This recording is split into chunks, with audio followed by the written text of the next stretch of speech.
Perfect. 5 times 5 times 5 times 5. That's expanded.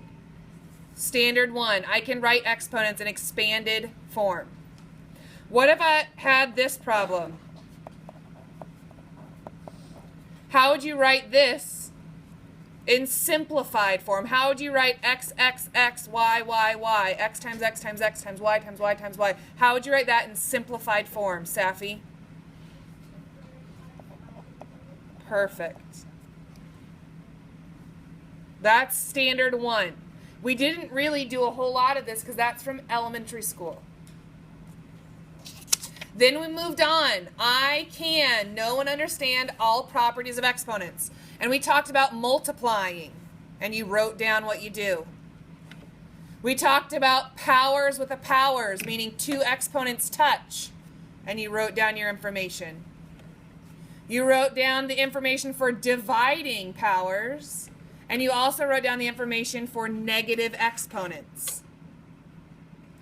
Then we moved on to scientific and standard notation, and you took notes, you reviewed how to change a regular number to scientific notation. And you took notes for changing a scientific number to a standard regular number.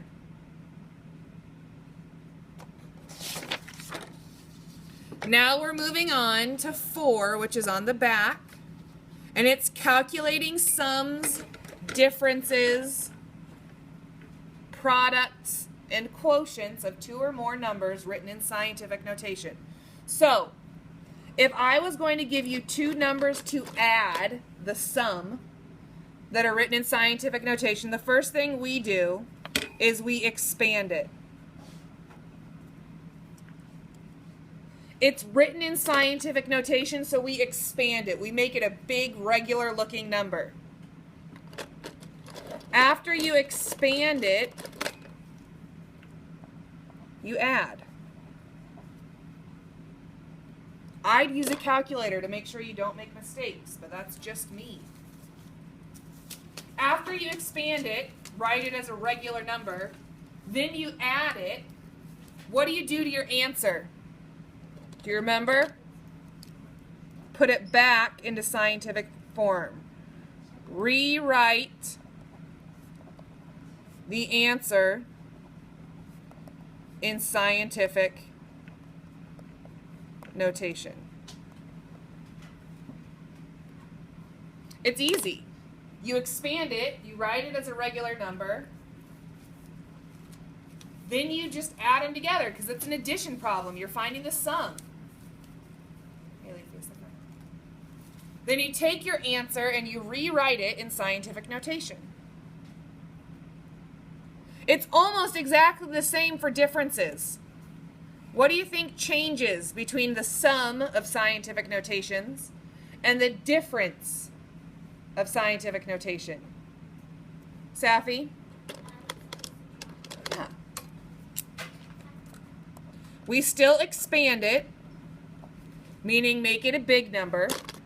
But this time, after you expand it, are you going to add them? No. What are you going to do? You're going to subtract this time because it's a subtraction problem. After you expand, this time you're going to subtract the 2 numbers. Again, use a calculator. What do you do with your answer?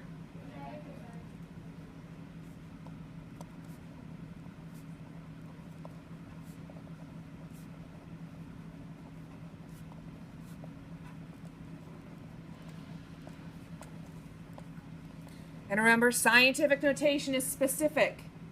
1 non-zero digit to the left of the decimal.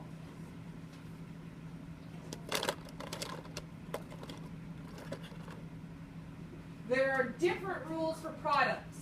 Sure, you could expand them and multiply, but do you want to do long multiplication with 10-digit numbers? No.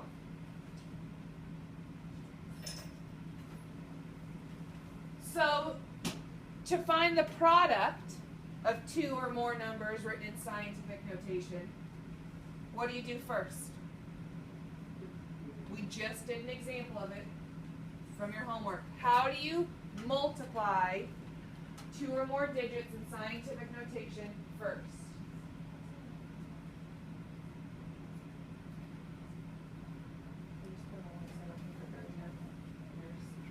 Christy, what's the first thing you do? You multiply the coefficients, the decimal numbers.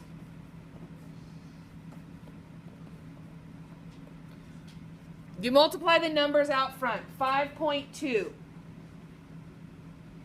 You multiply the coefficients. You multiply those rational numbers, the decimals. After you multiply the rational numbers, the coefficients, then what do? Because it's the product. After you multiply the coefficients, what do? Add the exponents.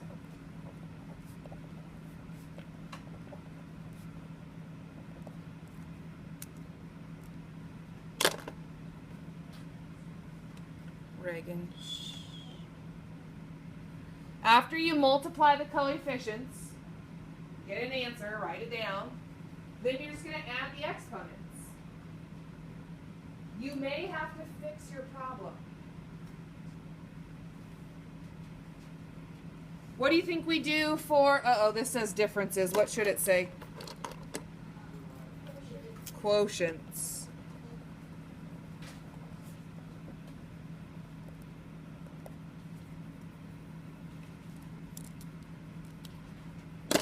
If I give you 2 scientific notation numbers, how do you divide them? How do you find the quotient? What?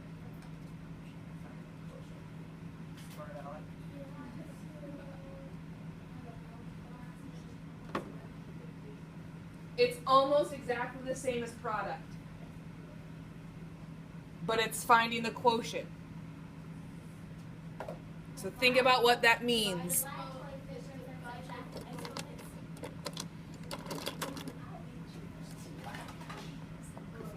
This time you divide, or I'm going to put simplify because maybe it's a fraction. Divide or simplify the coefficient, which is the decimal, which is the rational number. Divide, or maybe you simplify, right? Like that one that we did for an example from homework. We had to simplify those fractions as opposed to just getting an easy number. Most of the time it's going to divide.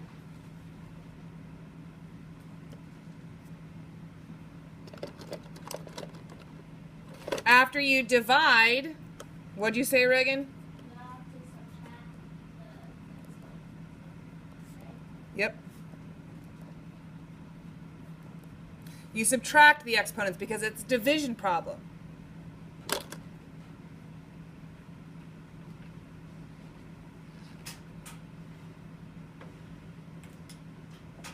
this coming back to you? I hope so. Okay, this section 4, we're going to go through really fast just as a review to you. Mrs. Patrick's class is doing this now. We did this at the beginning of the year. Can you tell me the list of 12 perfect squares that we memorized? 9. Okay, hold on. What's the first one? 2, 4, 10. 1 times 1 is 1. 1. So we have to start with that one. Even though we don't consider it, we have to start with 1. 1 times 1 is 1. What's 2 times 2? 3 times 3? 4 times 4? 5 times 5? 1,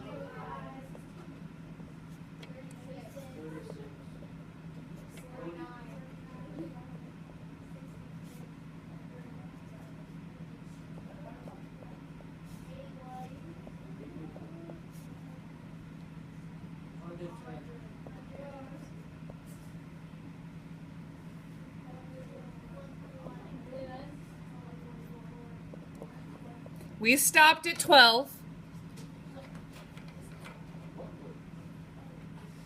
Remember, we talked about this list over. We did it way at the beginning of the school year.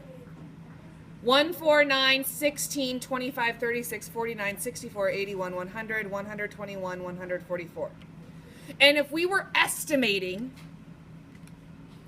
square roots, if I gave you the square root of 42, remember we'd look and we'd see where does it fit in this list. Where does 42, where would 42 fit? Between 36 and 49. Is it closer to 36 or is it closer to 49? 36. Or is it even? Even. It's about even, right? So do you remember the square root of 42 is roughly equal to what?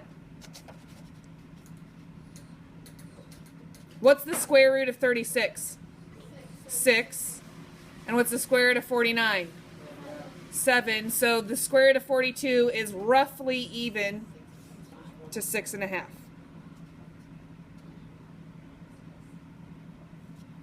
Let's try one more. The square root of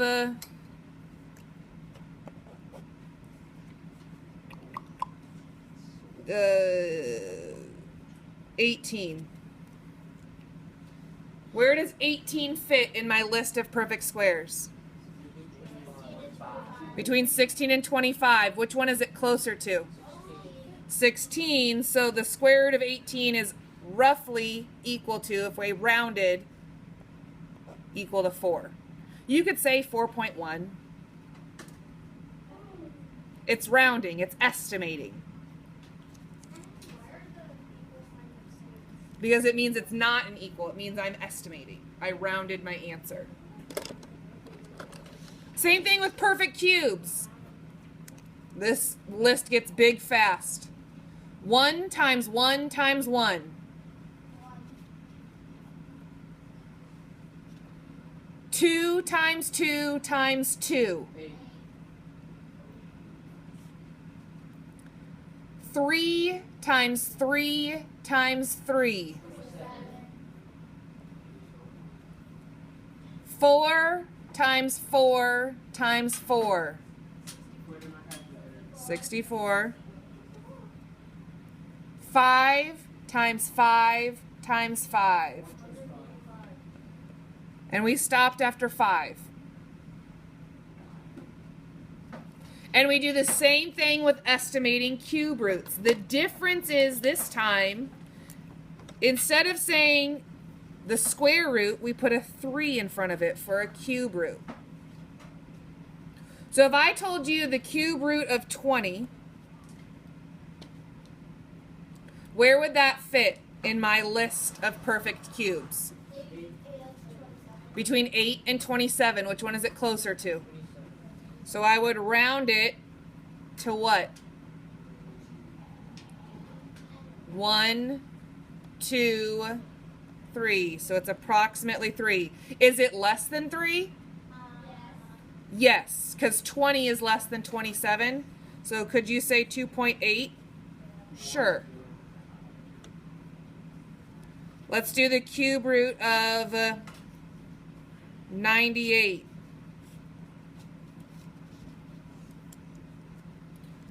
Where does 98 fit?